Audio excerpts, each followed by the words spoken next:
Mense van alle ouderdomme het saamgedrom by die weermaguitstalling. Hoewel van die jong mense besef jy plaas jou lewe op die spel as jy 'n soldaat is, skrik dit hulle nie af nie.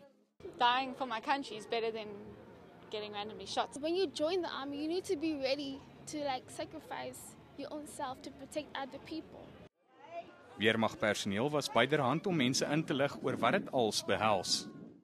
It is very important for people to understand that in serving in the South African National Defence Force is just like asking or returning a call to serve the people.